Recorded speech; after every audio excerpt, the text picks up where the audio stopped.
pessoal! Hoje a nossa palestra vai ser com a doutora Ericeia Mascarenhas. O tema que ela vai abordar é as referências do método científico para as novas tendências do mundo em processo de inclusão. Espero que vocês aproveitem o tema. Fique com ela. A gente costuma muito ainda dicotomizar teoria e praxis, né? Como se a prática pedagógica ela fosse desprovida de uma teoria. Isso é muito complicado, e eu penso que hoje um dos problemas educacionais que temos no país é justamente porque nós separamos a praxis da teoria. Por vezes eu escuto muitas pessoas falarem, mas eu tenho a prática, né? E como se a gente tivesse que viver de uma forma dicotômica, o conhecimento, o saber que se produz na universidade, é um saber que é separado da sala de aula, né? Onde é, né, o grande finale, né, do processo, né, o grande final, né, do processo de compreensão e de aquisição dos conhecimentos científicos, né, elaborados num determinado tempo na comunidade, elencados de uma forma com a qual chamamos currículo, né? Bom, então vamos um pouquinho lá, vamos lembrar lá do início, né, falando sobre a questão da educação especial, das diferenças, né? Nós podemos trabalhar em dois polos de pensamento em relação à questão dos métodos científicos na relação da questão das pessoas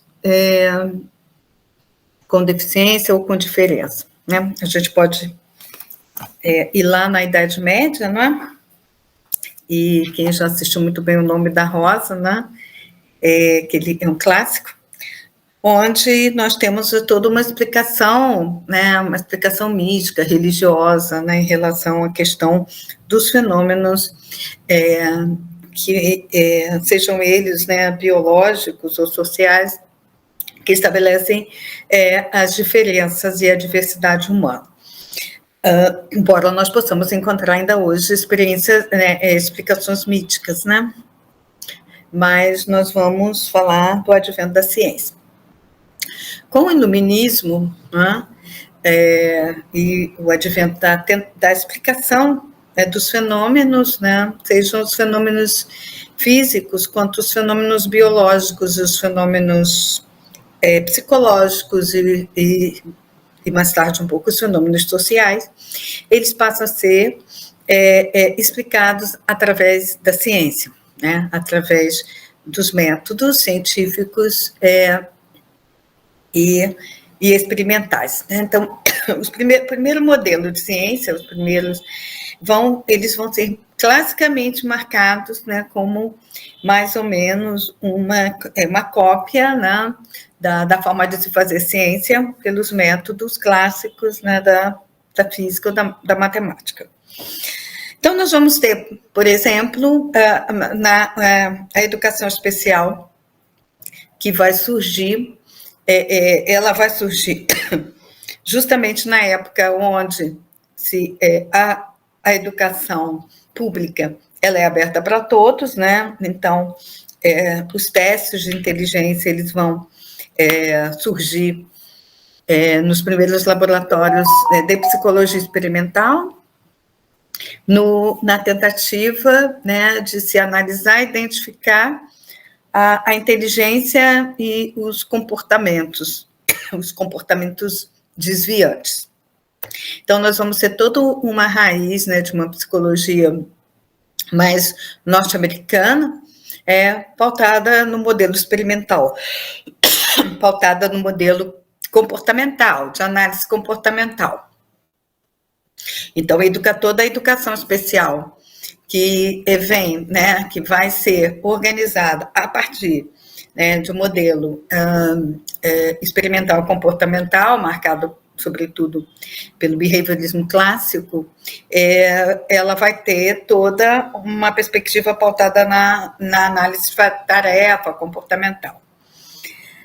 Além também, né, dos primeiros testes de inteligência, que eles vão ser também marcadores, né, para definir, né, os níveis de inteligência. Então, a gente está falando, tudo que eu vou transitar por vocês, eu vou falar de paradigmas científicos, tá? De modelos científicos, modelos de se pensar as diferenças através de paradigmas, né? Então, abordei, primeiramente, um paradigma e um modelo experimental, pautado nas raízes norte-americanas, nos primeiros laboratórios, né, de inteligência. Bom, se a gente vai um pouquinho, né, a gente está falando do surgimento da psicologia, mas a gente pode ir um pouquinho antes, quando surgiram as primeiras escolas para surdos e para cegos, né? Por exemplo, elas vão surgir aqui no Brasil, foi contemporânea à Europa, né, na época do Brasil colonial, que surgiram as escolas para cegos e surdos. Então, a gente tem um movimento, no movimento da educação de cegos e surdos, que eram as escolas, né, para alunos cegos e surdos, não eram pautadas, né, no modelo de avaliação comparativo com o não cego ou não surdo, né?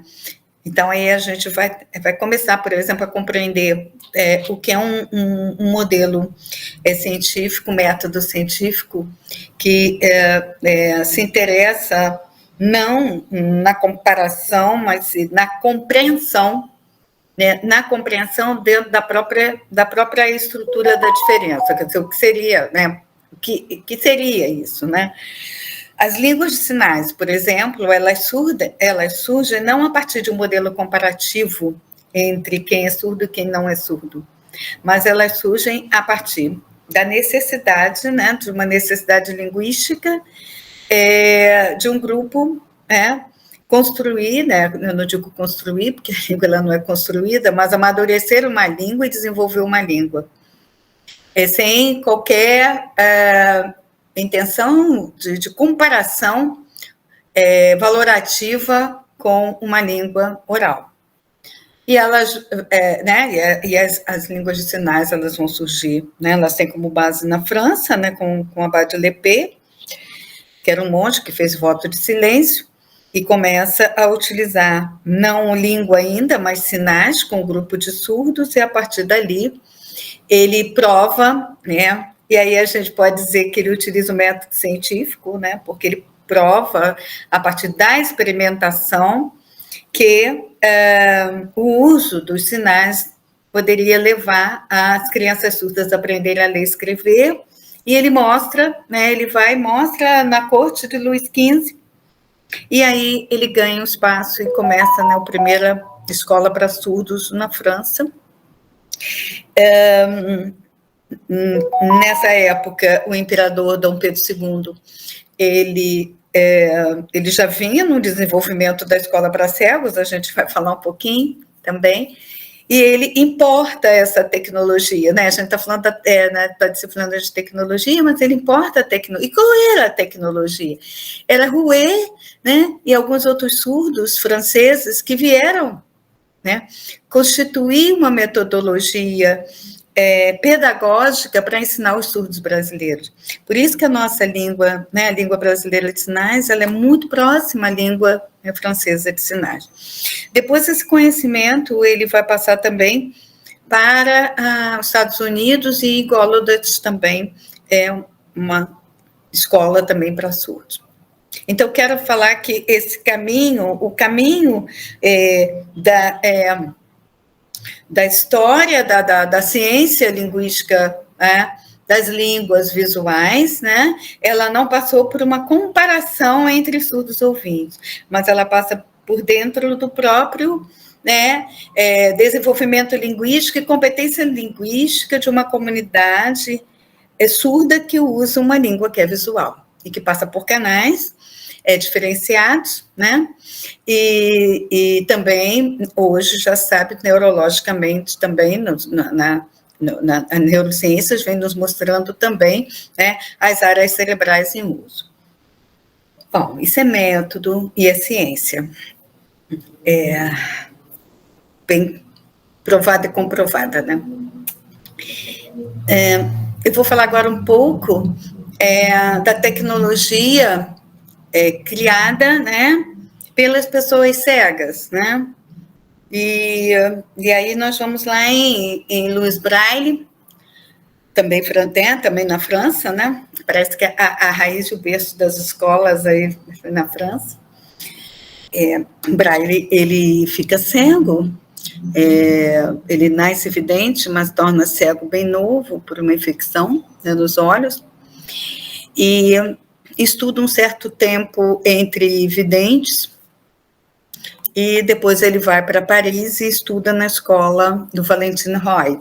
Na escola do Valentin Roy, o Braille, ele começa a ter contato com o processo de escrita em letras de alto relevo.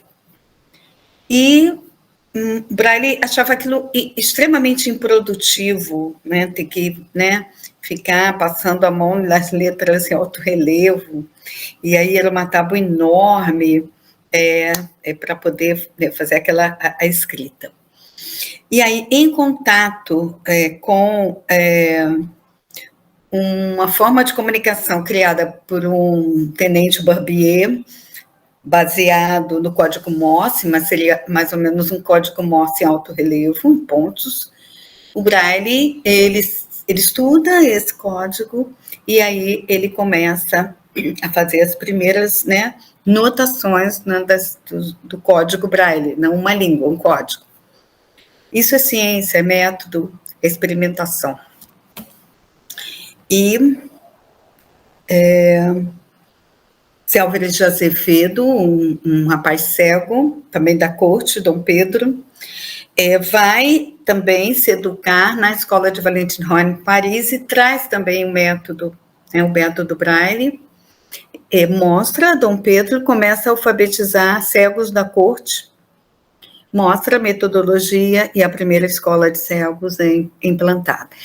Assim como a primeira escola de surdos, ela não parte de um método científico que compare surdos com ouvintes, assim como o método, né, o código Braille, né, e o método pedagógico não parte de uma comparação entre videntes e não videntes.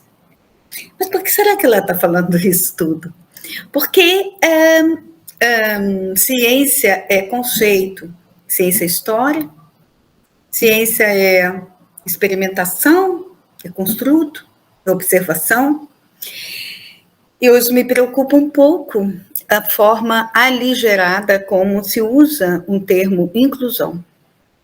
O que é inclusão? A inclusão, ela implica num método científico, ou a inclusão, ela é uma perspectiva filosófica e ideológica? Então, o que eu vou trazer, né, para essa noite é um pouco mesmo desse desequilíbrio de mostrar o que é essa ciência, né, o que é a ciência da educação especial, o que é a ciência, né, de algumas metodologias que são utilizadas e muitas vezes são aligeradas. E penso que o grande problema que temos hoje com a forma como compreendemos a inclusão brasileira e a forma como pretendemos construir as políticas educacionais e as práticas educacionais, é porque desconsideramos o método científico e a ciência da educação especial. Eu agora falei anteriormente sobre a psicologia experimental norte-americana, né? Na questão do interesse comparativo, sobretudo para avaliação de inteligência, e aí essa psicologia, ela é uma psicologia comparativa, né? Por exemplo, a psicologia e a linguística da surdez, baseada, né, na língua de sinais, ela não é comparativa, né? Ela é uma ciência que se entende dentro da própria perspectiva da língua. Assim como a ciência que produz o Braille, né, ele continua em evolução, né? Não só no Brasil, não que o código se evolua, mas a ciência se evolui e novas notações precisam ser criadas. Ela também evolui, ela é uma ciência, ela não é um universo de pontinhos, ela é uma ciência. E não é comparativa, não é algo que se compare entre cegos e videntes, mas é algo que se estrutura dentro da própria perspectiva de pessoas cegas que se comunicam através de um código pelo sistema tátil sinestésico, né? Utilizando sistemas neurofisiológicos táteis, né? Diferente de uma criança que enxerga. Então, é impossível se comparar o percurso desses métodos, é totalmente impossível qualquer tipo de comparação. Eu vou falar agora um pouco da psicologia russa, né, do Vygotsky, que na década de 1930, então, tudo era assim, caminhando o mundo, né, discutindo a partir da luz, né, a partir do iluminismo e da tentativa de se entender as diferenças, não só a partir de um ponto mítico, religioso, mas a partir da ciência. Mas aí nós vamos ver, por exemplo, em Vygotsky, uma diferença muito própria da psicologia norte-americana. Nós poderíamos dizer que o Vygotsky ele traz um olhar, um novo olhar, e um olhar por dentro da própria diferença, sem também uma tentativa comparativista. No seu livro, né, nós terminamos agora, Tiago, uma disciplina sobre deficiência intelectual, onde nós lemos diretamente as fontes de Vygotsky e da Associação Americana, né, para a Deficiência Intelectual, só discutindo o conceito. Então, na defectologia, o Vygotsky ele vai primeiro colocar esse ponto, né, que o problema científico da educação especial, na consideração dele, era ser comparativista, né? Ela seria comparar, né, os processos de desenvolvimento de crianças cegas, de crianças surdas, de crianças com deficiência intelectual a crianças sem deficiência. Então, isso é um corte, aí a gente pode dizer que em ciência, né, tem um corte epistemológico, né, por exemplo, na física, né, física clássica, aí, Tiago, bem melhor do que a física clássica, física quântica, né, ou quando o Einstein, né, ele trabalha, né, com as relações do espaço-tempo, né, então o Vygotsky ele vai criticar toda uma psicologia, que ele vai chamar de reducionista, né, porque você não pode nivelar o desenvolvimento de uma criança com deficiência intelectual como um desenvolvimento de uma criança sem deficiência intelectual. A criança com deficiência segue seu próprio curso. E ele vai falar que, quer dizer, que os métodos científicos utilizados norte-americanos se importavam com a deficiência em si, como se a deficiência em si fosse o que merecesse ser estudado. O Vygotsky vai falar que o que merece ser estudado pela ciência defectológica, né, é o curso, é o desenvolvimento. E aí ele vai trazer conceitos bastante interessantes, como zona de desenvolvimento real, proximal, e aí como ele vai colocar a relação que é sócio-histórica, né, que essa pessoa com deficiência ela tem com a historicidade dela, né, com os artefatos também culturais, sociais que ele tem disponível, no sentido de que você não trabalha com uma separação natureza-cultura, quer dizer, homem-cultura.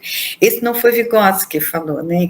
Quem fala mais dessa hoje, né, em relação à questão, são os estudos de Maturana, né, e que a própria biologia, né, do comportamento, que vai colocar que a gente, né, não existe uma questão da educação especial que seja da natureza e outra que seja o curso da cultura. Elas caminham juntas, né?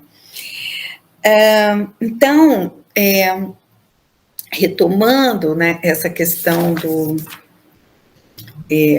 método científico e a questão da inclusão, nós temos, então, 2 paradigmas, né, que a gente pode identificar ao longo da história, né, das correntes, né, ou dos pesquisadores voltados para a educação especial. Um que se foca no homem, quer dizer, na deficiência, enquanto algo, né, constituído do sujeito, e o outro onde se foca nas relações entre esse sujeito e o meio sócio-histórico. Escolher um desses caminhos é uma escolha, não é? É uma escolha científica que se faz. E toda escolha, ela vai ter uma implicação nas práticas, no olhar. É como se o método, né, ele fosse um óculos, né, que eu coloco e eu vou enxergar o mundo ali a partir daquele óculos, né? E as influências, e toda a influência da forma como eu compreenda o fenômeno, né, o fenômeno da deficiência, o que vai acarretar, o que vai implicar lá na sala de aula. Eu queria falar um pouco, por exemplo, antes de passar para os conceitos mais atuais, por exemplo, eu quero tratar também de conceitos que eu chamo assim um pouco de conceitos opacos, né? Por exemplo, a inclusão é um conceito meio opaco, porque, quer dizer, né, o que é inclusão? A gente usa demais, às vezes, um certo termo, e isso, às vezes, isso acontece muito na educação, mas o que é educação? O que é inclusão? O que é uma escola inclusiva? Às vezes, quando eu pergunto o que é uma escola realmente inclusiva, às vezes eu leio até nas dissertações e teses, mas o que é realmente inclusivo? Quer dizer, será que o fato de ter uma criança com deficiência numa escola, escola inclusiva, será que a educação inclusiva está ligada somente com a questão das crianças que têm diferenças, né, no sentido, né, do público da educação especial, né? Então, só discutir o conceito de inclusão já é uma tarefa imensa, né? Sobre a partir de que olhar, né, eu vou ter para analisar, né, esse construto, que pela primeira vez ele foi utilizado na Declaração de Salamanca. Né? E quando a Declaração de Salamanca, que foi um desdobramento da Declaração de Jonten, né, do Encontro de Jonten, onde foi para discutir a questão de por que as crianças não estavam se alfabetizando, o Brasil novamente está discutindo isso, a questão da alfabetização. Eu não sei, eu ainda não tive acesso a esse documento, ainda não li, mas eu quero ver, por exemplo, como é que eles compreendem a alfabetização das crianças cegas, das crianças surdas, das crianças com autismo, das crianças que necessitam utilizar códigos, né, códigos específicos, das crianças com deficiência intelectual? Será que eles estão tomando também de uma forma reducionista e comparativista? Ou seja, que nem estão mencionando o processo de alfabetização dessas crianças e os métodos pelos quais nós, como professores, educadores, nós vamos atingir essa alfabetização. Então, na perspectiva então, da Declaração de Salamanca, que foi uma declaração 4 anos depois, para pesquisar especificamente, dentro daquele grupo de crianças evadidas do processo educacional, aquelas que tinham mais defasagem ainda. E a declaração vai citar, né, que são crianças nômades, crianças refugiadas, crianças, questões de vulnerabilidade social, crianças com deficiências sensoriais, com altas habilidades, superdotação. Então, o panorama da educação inclusiva, ele é imenso. E não sei se vocês já observaram, no Brasil a gente está usando a educação inclusiva como sinônimo de educação especial.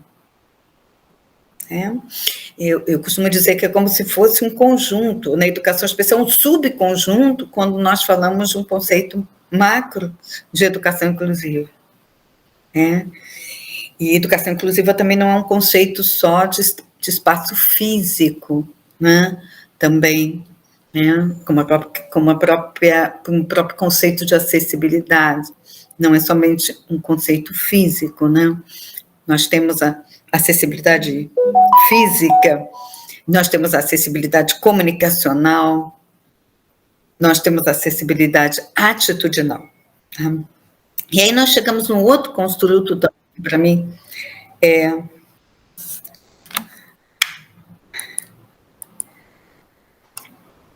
o abandono na escola vão parar jovens e adultos. E aí é um outro problematizador, não é? Que eu li ali. O abandono na escola, né, que a Leiliane colocou.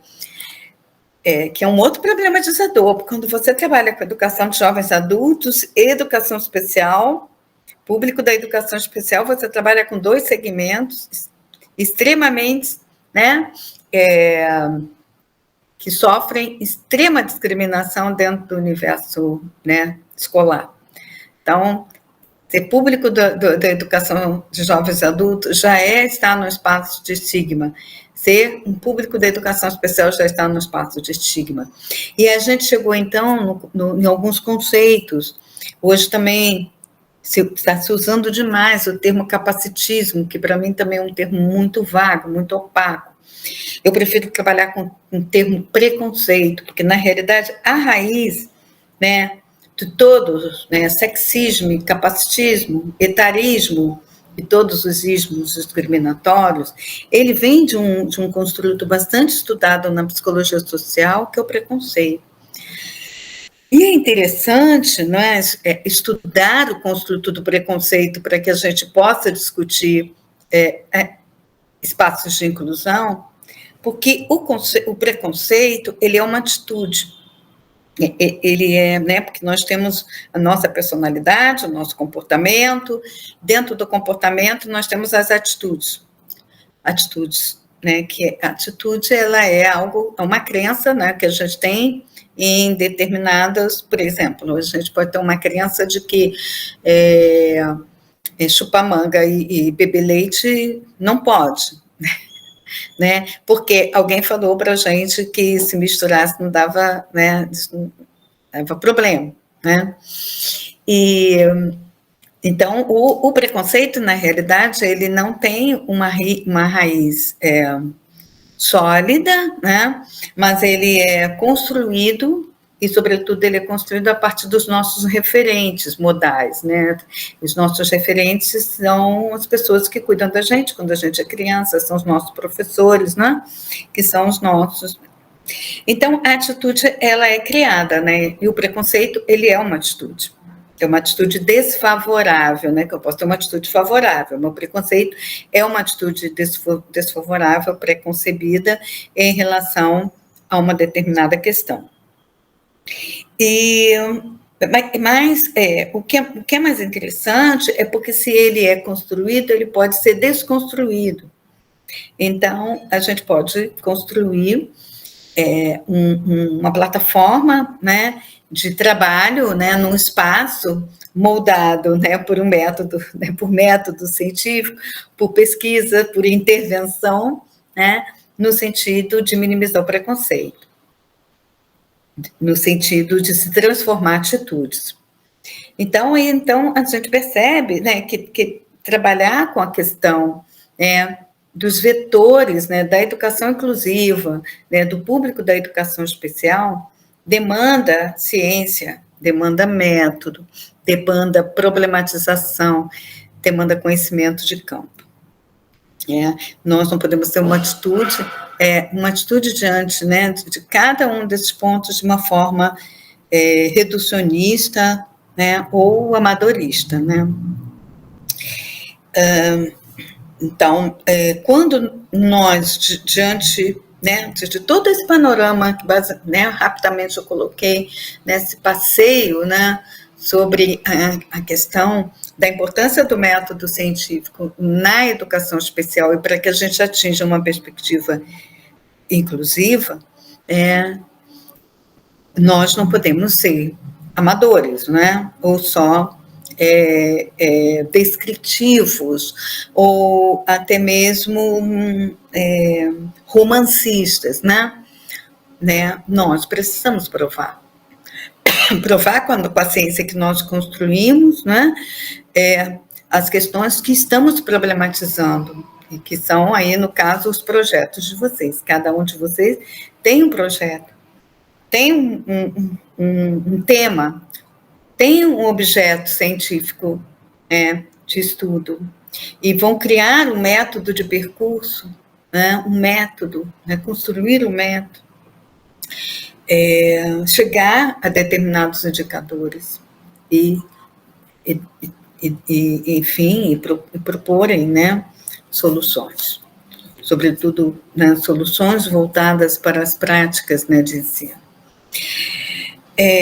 Tem um outro instrumento que a gente discute muito e ouve esse nome, né? PEI, as pessoas falam PEI, como se fosse a coisa mais simples, PEI, Plano Educacional Individual, PEI, PEI. Cadê o PEI? O PEI. Eu convido vocês, a partir de hoje, a analisarem um PEI, seja numa rede municipal que vocês estejam, ou de algum aluno de vocês, como é que é construído, né? Qual o modelo, né, imaginário, né, de criança ou de aluno, né, que eu tenho. Eu vejo PEIs muito preocupados com as questões comportamentais, né? Como se a educação especial ela fosse um espaço só para controle de comportamento, né? Porque a gente sabe que ainda os alunos com alteração do comportamento são os que mais, né, dão trabalho, entre aspas, na sala de aula. Mas a gente não vê, por exemplo, os caminhos metodológicos para a aquisição de um determinado conhecimento, né? E aí eu pego, por exemplo, que um outro teórico também que eu queria trazer para pensar, que ele nos ajuda bastante, que é o Piaget, que o Piaget é um epistemólogo. Piaget não era pedagogo, mas ele tem alguns trabalhos muito interessantes quando ele avalia a escola, né? E quando ele fala sobre o sentido da escola. O sentido da escola enquanto um espaço de cidadania, um espaço para que o aluno tenha autonomia no pensamento, né? E ele condena muito, né, as escolas ativistas, né, que você faz isso, faz aquilo, faz um monte de coisa, mas não leva o aluno a problematizar. Ele define inteligência de uma forma muito interessante. Inteligência é a capacidade de resolver problema. E todo ser humano tem capacidade para resolver um problema, desde que nasce.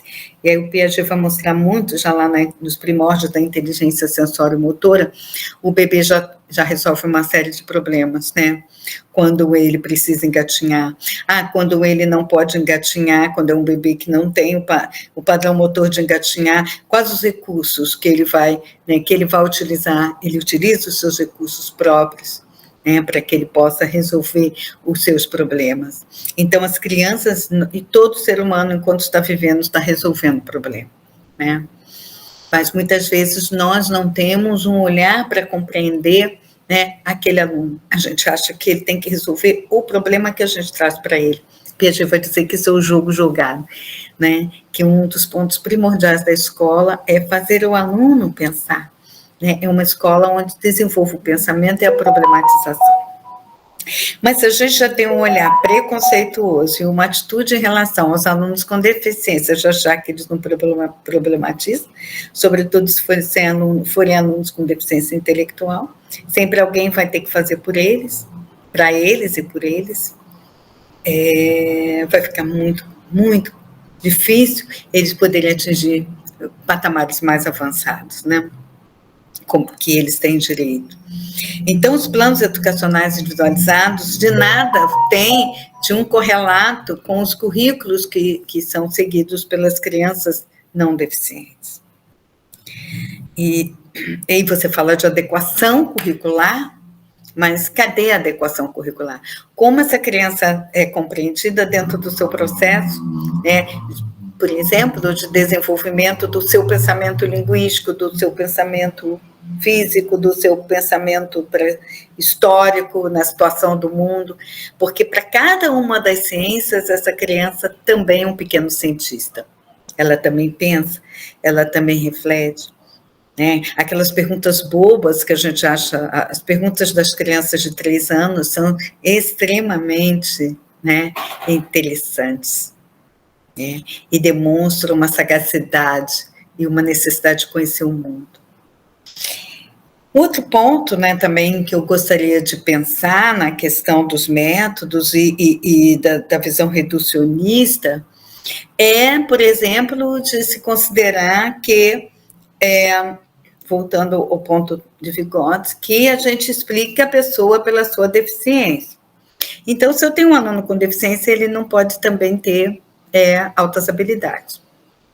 Ou eu vejo a deficiência, ou eu vejo o potencial. É como se um negasse o outro, né? Por isso que nós hoje falamos muito das duplas excepcionalidades, porque elas caminham juntas, né? Eu posso ter uma criança com uma deficiência física e ter um pensamento matemático e físico acima da média. Eu posso ter uma criança com síndrome de Down e um pensamento, e uma habilidade artística acima da média das crianças na idade dela. Mas esse reducionismo, ele não nos permite, por vezes, ter uma compreensão total daquela criança, daquele sujeito que está diante de nós. E esse é um outro ponto também, uma ruptura que nós precisamos ter nos nossos métodos. E falando agora das questões, né, que aí eu já estou uns 40 minutos, para depois abrir também para pergunta, o que a gente tem hoje na contemporaneidade, na forma como a gente pode estar pensando outros caminhos na compreensão das pessoas com deficiência numa abordagem inclusiva. Não sei se vocês já ouviram falar da classificação internacional de funcionalidade, que é justamente um modelo teórico que traz um diferenciador em relação ao modelo eminentemente médico, né? Da CID, da doença, classificação da doença. Então, não interessa mais classificar a doença, mas classificar a funcionalidade. E por que é interessante isso? Porque a funcionalidade, ela não está no sujeito, a funcionalidade está no meio, no social. A própria definição da Lei Brasileira de Inclusão, ela é bastante interessante, que ela vai dizer que a pessoa com deficiência é aquela que tem um impedimento longo de natureza intelectual, mental, física ou sensorial, que em contato com as barreiras, né, ela vai, esses impedimentos vão se transformar numa deficiência, alguma coisa mais ou menos assim no conceito. Quer dizer, eu tenho que avaliar as barreiras. Quais são as barreiras impeditivas? Mas enquanto nós tivermos uma noção nos nossos sistemas de avaliação, no SUS, os outros sistemas de avaliação, de achar que eu tenho que o tempo inteiro avaliar a deficiência e não o meio, o social, os suportes, eu vou continuar ainda com aquele modelo reducionismo. Lá, aquela primeira forma da gente estar fazendo ciência que o Vygotsky, lá na década de 30, já condenava e falava que a educação especial precisava superar isso. Então, nós precisamos superar esse paradigma, né? E a gente supera esse paradigma fazendo ciência, com a ciência que a gente supera o paradigma. Mas uma ciência que não tem que ficar hermética, né? Ela precisa ir ao uso, e o uso dessa ciência, né, no nosso doutorado é no ensino, é nos espaços de ensino, né? Trabalho também com um modelo, que é o modelo da American Association, o Intellectual and Developmental Disability, que é a Associação Americana para o Estudo da Deficiência Intelectual e das Deficiências do Desenvolvimento, que também muda o conceito, né? Ela muda o conceito de retardo mental para a deficiência mental e agora a deficiência intelectual. Por quê? Para mostrar que a deficiência não está na mente, numa mente atrasada, retardada, mas está numa deficiência na forma de utilizar, né, os processos intelectuais, que são os processos que Vygotsky coloca como os processos mentais superiores.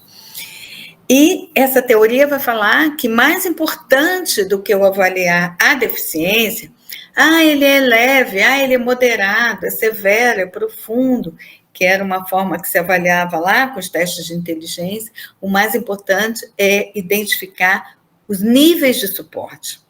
A gente tem começado muito a falar isso também em relação do autismo, né? Nível 1, nível 2, não é? Para quê? Para que a gente possa tentar compreender, né, dentro, né, do espectro, quais são as necessidades de suporte que esse aluno, né, que essa pessoa apresenta. Não é só aluno, né? Porque os suportes são para ser oferecidos na escola, são para ser oferecidos nos ambientes de trabalho, são para ser oferecidos nos ambientes de lazer, né? Em todos os espaços, né, que a pessoa com deficiência. Então, por exemplo, pela classificação internacional de funcionalidade, eu posso ter a mesma pessoa, com o mesmo nível de lesão, utilizando lá a cadeira de rodas, né? Mas eu vou avaliar o entorno. Como é que é? Como é que é a casa? Como é que é sair de casa? Tem uma rua com acessibilidade? Tem transporte com acessibilidade?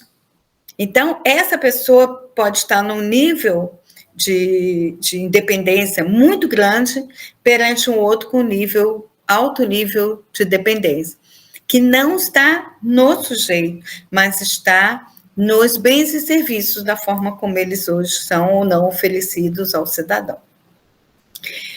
Bom, então,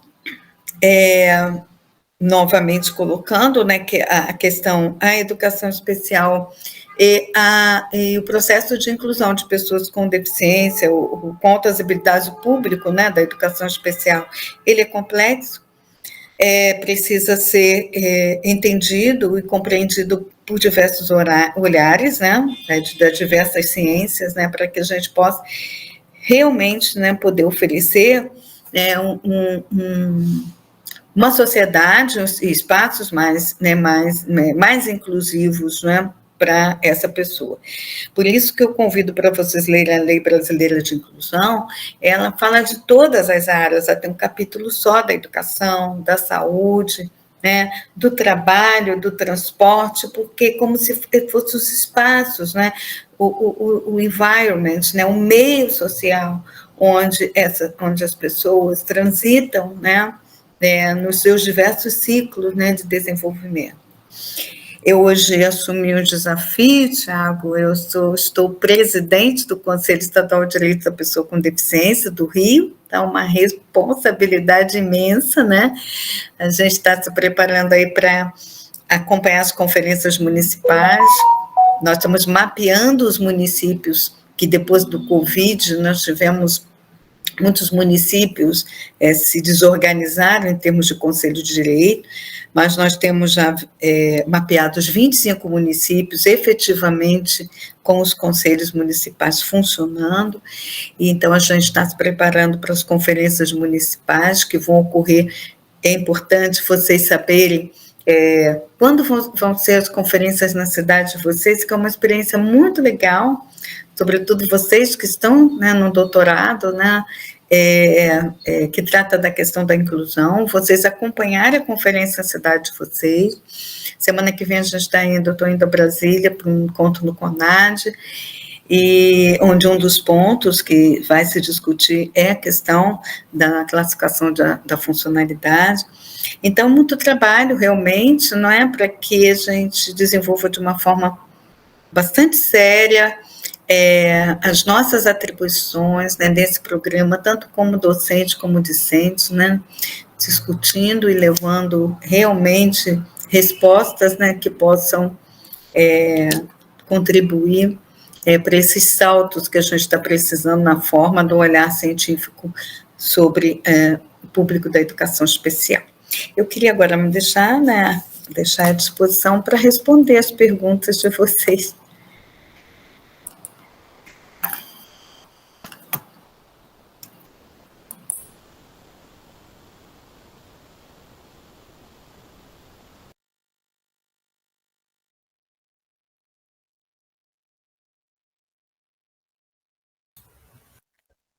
Vocês estão aí? Estão vivos? Eu estou só vendo a Yasmin e Larissa.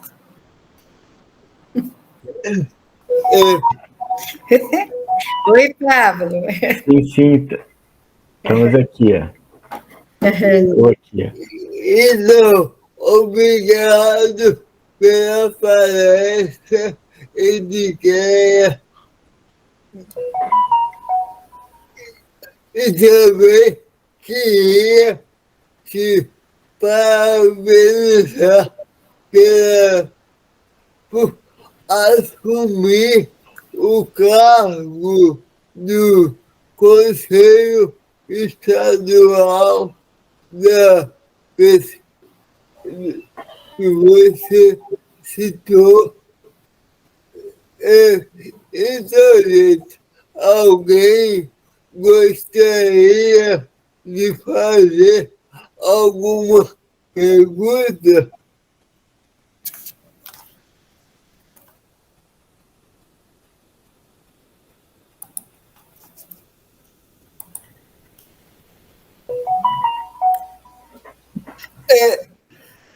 Oi. André? Vai, André. Oi, Edicleia, tudo bem? Oi, André.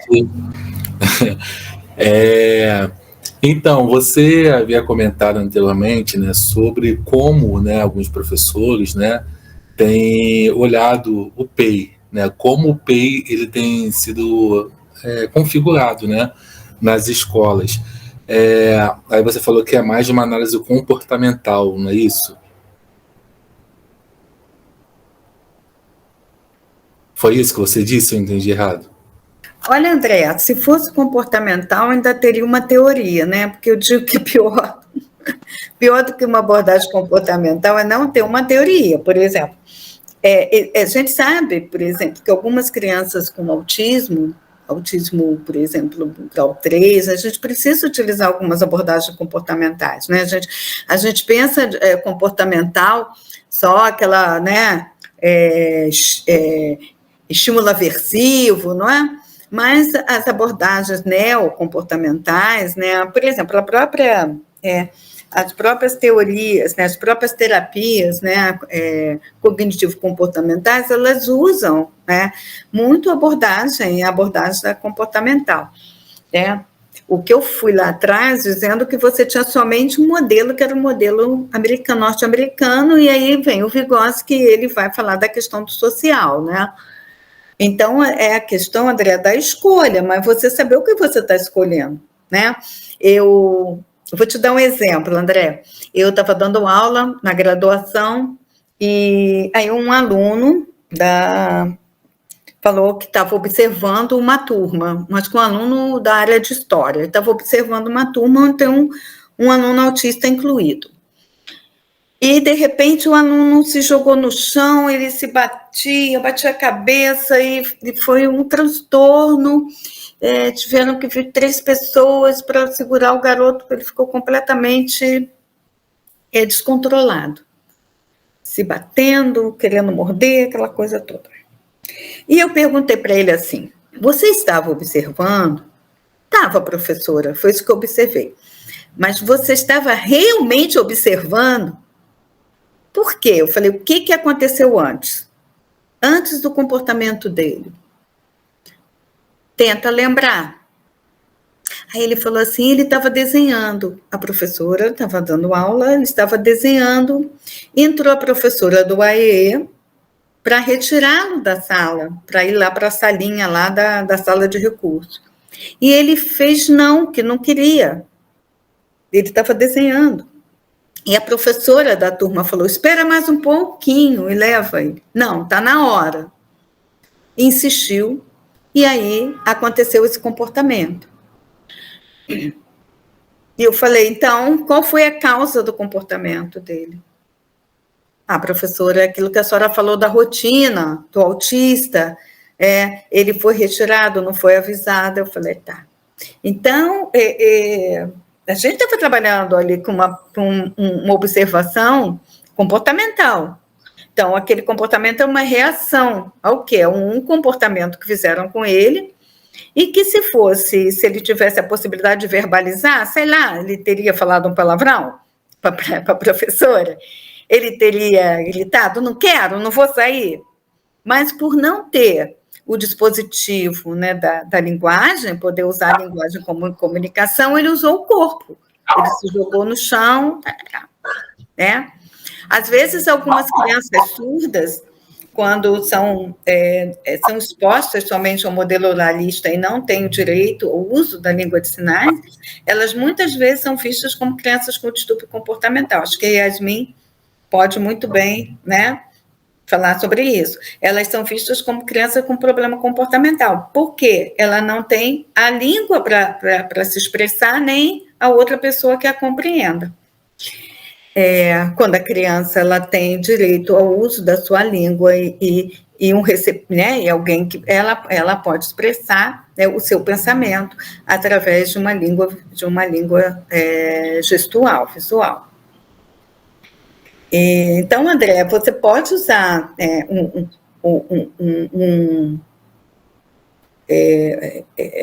não digo conceitos, mas você pode técnicas, tecnologias de abordagem comportamental, né, para poder ter uma compreensão de um determinado fenômeno. A gente precisava muito trabalhar nas escolas técnicas de observação, entendeu? Porque, mais ou menos, tipo o que se faz na audiodescrição, não é? Por exemplo, quando você faz uma descrição de uma imagem, né? Vamos pegar aqui, assim, vou ter uma caneta, essa é uma caneta preta, com uns enfeites e a cor prata, né? Eu não estou atribuindo nada à caneta, né? Eu não estou falando, eu gosto, ela é macia. Não. Eu estou falando exatamente sobre a caneta, né? Isso é uma técnica, porque geralmente quando você vai descrever, você se projeta, né? Você acaba projetando. Está usando uma bela camisa amarela? Não, está usando, né? Está vestindo uma camisa amarela, né? Então, a observação é assim, muitas vezes a gente tem que aprender a treinar a observação, porque quando a gente observa, a gente projeta algo naquela observação, e muitas vezes é esse momento que a gente acaba com uma observação, uma projeção nossa, a gente acaba, né, criando, né, ou tirando expectativas de um aluno, ou criando expectativas naquele aluno, né. A Virgínia levantou a mão. A André acabou? Posso passar para a Virgínia? Sim, obrigado. Tá, obrigada, André. Virgínia. Oi, professora, prazer em conhecê-la. Eu sou mestranda do CMPDI desse semestre, né? Estou no primeiro semestre de curso, então ainda sou um pouquinho café com leite, eu gosto de falar isso, porque a gente está aprendendo, né? Mas eu gostei muito da sua fala, essa última fala que a senhora teve agora, falou dessa técnica de observação, desse treino, né? O meu trabalho é sobre algo que também é garantido por lei e algo que é de extrema importância na educação, que é a avaliação educacional. Por quê? Além do PEI, né? Eu acho que para se ter um bom PEI, né, a gente precisa, como a senhora falou, registrar esse percurso.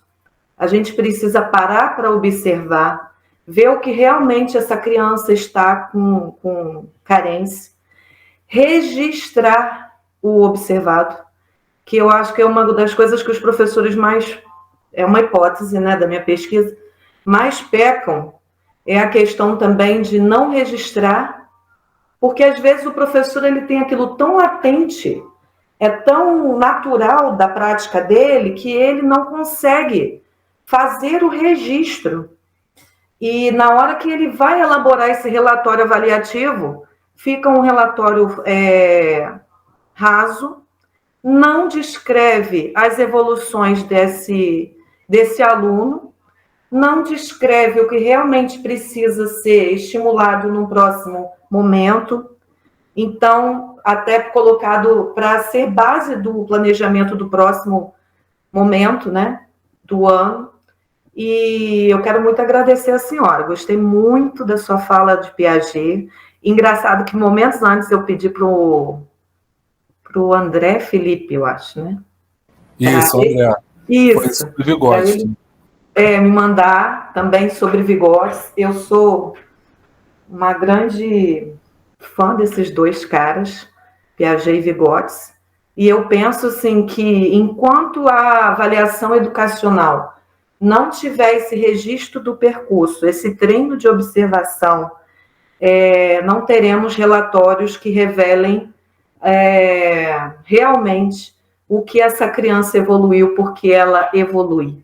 É o que a senhora falou no início da sua palestra. Ter uma criança com deficiência matriculada na escola basta para que tenhamos uma escola inclusiva? Não. Nós precisamos, além disso, ter uma estrutura pedagógica, que é o nosso fazer. É o fazer pedagógico, é disso que a gente precisa, valorizar as ferramentas pedagógicas.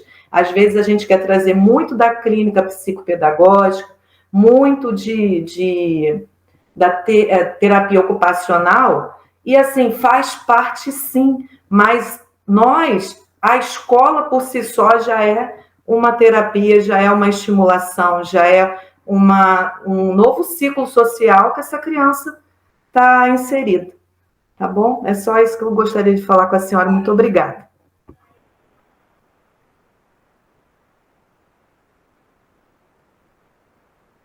Muito interessante o teu tema, né, da avaliação, porque a avaliação é fundamental. Nas minhas conversas com professores, às vezes eu estou fazendo uma palestra, eu estou dando aula, aí o aluno fala assim, como é que eu faço para avaliar um aluno que na minha prova ele sempre se dá mal, mas ele é um bom aluno, ele responde quando nas aulas, ele faz os exercícios, eu sei que ele sabe. Aí eu falo, mas se você, que é o professor, sabe que ele sabe, por que você está perguntando para mim, que não sei nada sobre ele, que não sei que ele sabe, como deve avaliar? Se você sabe que ele sabe, por que você não avalia ele? Por que a avaliação tem que ser só a prova? Aí eu devolvo isso, né? Porque quem mais sabe sobre o seu aluno é você. Né? A gente fala tanto de avaliação diferenciada, né? Capítulo 5º da LDB está lá, tem direito da avaliação diferenciada, né, dos alunos públicos da educação especial, está lá no PNE, no Plano Nacional de Educação, mas a gente não usa esse artifício. A gente só acaba avaliando todo mundo de uma mesma forma, né? Dentro de uma mesma forma, e às vezes a gente sabe que o aluno sabe, enfim. Outro ponto também, quando você mencionou a questão de ter um aluno, né, que você gostou de ter um aluno com deficiência inclusiva, a questão da retórica, né, e da falta, que eu acho que é a ausência mesmo da gente estar discutindo as questões conceituais, é quando eu tenho, às vezes, professor, e muitas vezes não sou professor, né, mas até com nível, né, com mestrado, doutorado, falar tantos alunos inclusos. Aí eu pergunto, poxa, você tem 3 alunos inclusos, é isso? Quantos alunos tem na sua turma? 30? Então você tem 3 incluídos e 27 excluídos, é isso? Aí, sabe, aí parece que você joga um balde d'água, mexe na cabelo, despenteia tudo, e aí? Mas é isso aí, né? A gente tem que parar para pensar nessas coisas, nessas verdades, entre aspas, que a gente acaba aí falando, nessas retóricas, né? E que elas não constroem, elas só destroem, né? O dia a dia, o coletivo, né? Para que a gente realmente, né, possa oferecer uma escola com uma qualidade, um bom padrão para todos os alunos, inclusive para os nossos, público da educação especial. Na sua palestra, você falou de Vygotsky e depois você falou sobre a LVI, a Lei Brasileira de Inclusão. Você consegue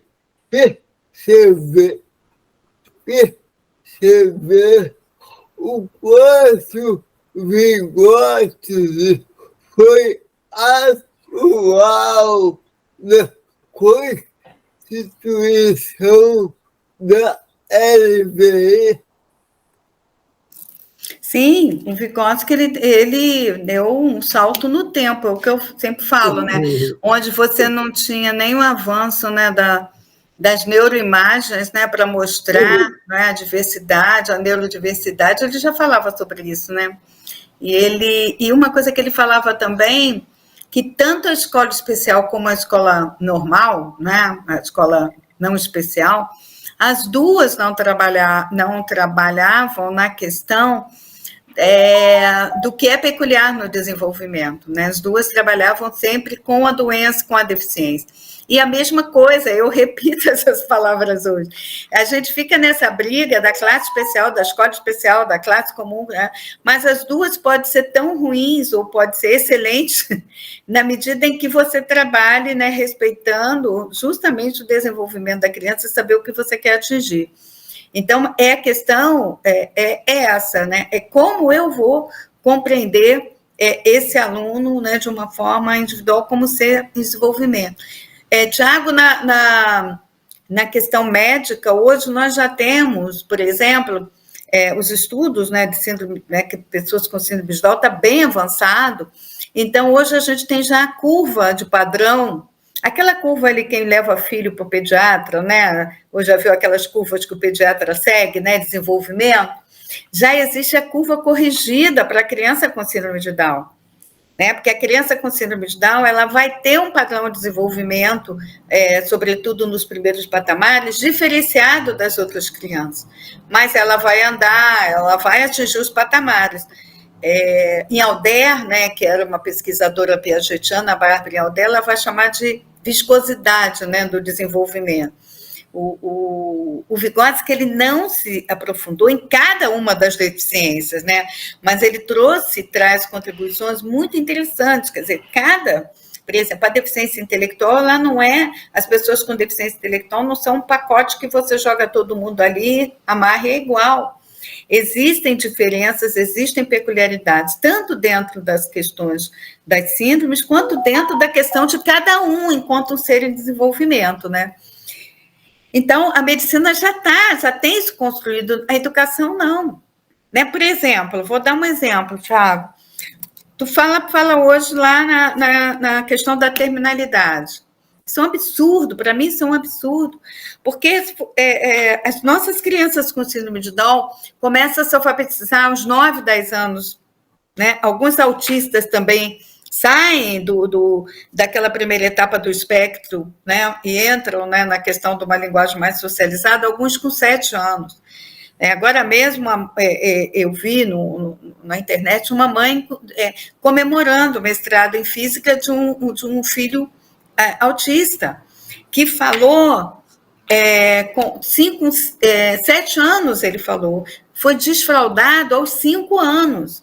Imagino que essa mãe deve ter lutado, não para poder negar tudo que os médicos falavam que o filho não ia alcançar. Ele foi desfraldado com 5 anos, imagina. Com 7 começou a falar.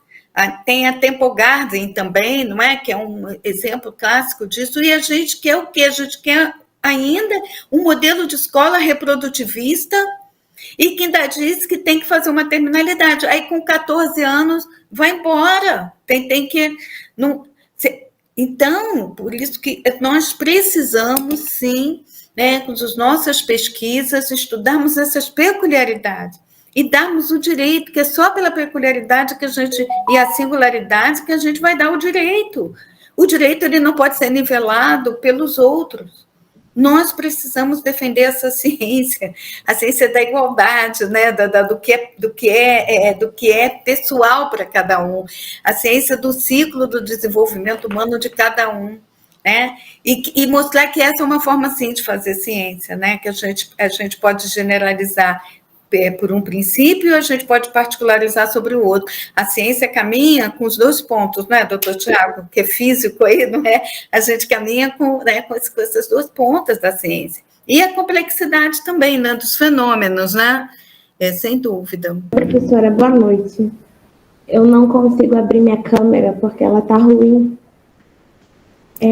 Eu queria fazer uma pergunta sobre se a senhora sabe de alguma movimentação de luta pela, como se diz, cair o decreto, a legislação que foi feita no último ano do presidente Bolsonaro, que ele proibiu o concurso para determinados cargos, como intérprete de Libras, transcritores em Braille, e outros cargos que dizem respeito à acessibilidade da pessoa com deficiência. Eu não vi nenhuma movimentação, desde então, em nenhum desses grupos menores que utilizam esse tipo de serviço e necessitam desse tipo de profissional para gerar acessibilidade e inclusão desses grupos. Eu queria saber se a senhora teria alguma posição ou uma fala sobre isso. Eu acho que... Bom, vou te dar minha posição em relação ao decreto, né, que foi batizado de decreto da exclusão. A gente não estou colocando a questão da fisiologia do totalitarismo, né, que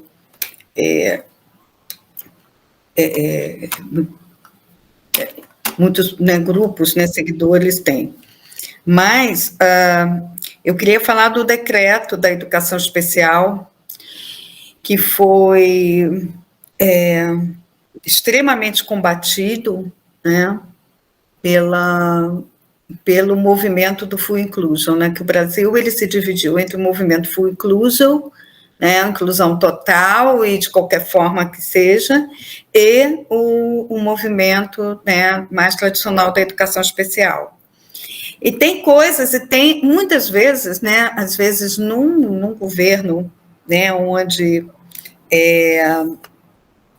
por vezes, né, se acaba, né, com direitos fundamentais, você também, às vezes, tem contradições. Por exemplo, o movimento surdo, ele conquistou no capítulo 5º da LDB, o artigo 6, o direito às classes e escolas bilíngues, que era uma discussão do movimento surdo é muito antiga e que foi refutada nas 2 conferências nacionais de educação. Eu estava nelas como delegada, foi aprovado na plenária da Conferência Nacional de Educação e desapareceu quando foi feito pela Nacional de Educação, né, por interesses também, né, que naquela época o Ministério tinha, né, não sei como vai ser a tendência agora, a gente está aguardando, em não passar às escolas as classes bilíngues, porque eram consideradas segregacionistas, né?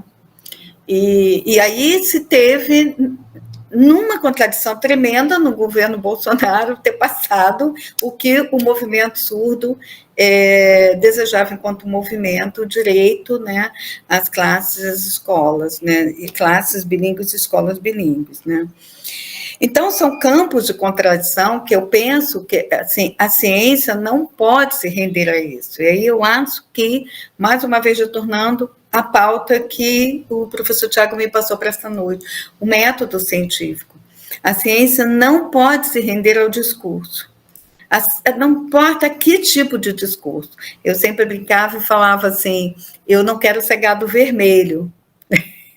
Embora eu já tenha sido candidata, inclusive pelo PT, claro, né, não podia ser diferente, mas eu não posso ser gado vermelho, quer dizer, eu não posso deixar de questionar minha própria essência, a própria essência, né, desse movimento, né, que eu acredito, né, em nome de um processo democrático ou de um discurso democrático, eu não posso excluir minorias.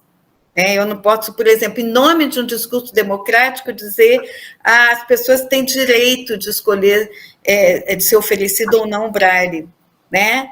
Ora, o Braille, para quem é vidente, é mais um aprendizado. O Braille, para quem é cego, é uma essência, é a essência de um artefato construído para um processo de apreensão, compreensão do mundo através de uma escrita tátil. É a força que tem para aquele sujeito da sua história de ser uma pessoa cega. Ah, mas é tão bom, né, a criança ouvinte aprender Libras. Legal, claro, é bom aprendermos, sermos trilíngues, mas para uma criança surda é necessidade o aprendizado, né, das raízes, né, e aí, lendo lá, vai Vygotsky, no capítulo na defectologia, ele fala de surdez, e ele fala da linguagem como ferramenta de pensamento. Então, é nesse aspecto que a gente precisa pensar a ciência, né, que ciência a gente quer? A gente quer uma ciência que a gente... não vá refutando as verdades, ou a gente para e não, vamos pensar, o que é isso aqui? O que tem por trás disso? Vamos analisar, vamos... Né? Então, eu acho que é isso, né? A ciência como se diz, nós temos que o tempo inteiro estarmos questionando, inclusive, as próprias verdades, né, que nós falamos, né? Acho que é como se a gente falasse e a nossa palavra ecoasse na gente, mas é isso mesmo, né? Como tão bem Sócrates nos ensinou, né, no seu método, né, socrático, né? Olá, pessoal! Muito bom esse vídeo, né?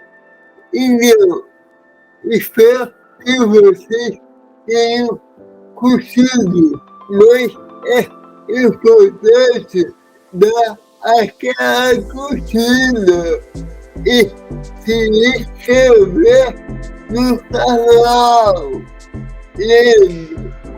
para poder curtir ou se inscrever no canal é necessário clicar no link azul do YouTube e abrir. Através disso, você vai abrir o YouTube, ok? Abraço, tchau, até a próxima!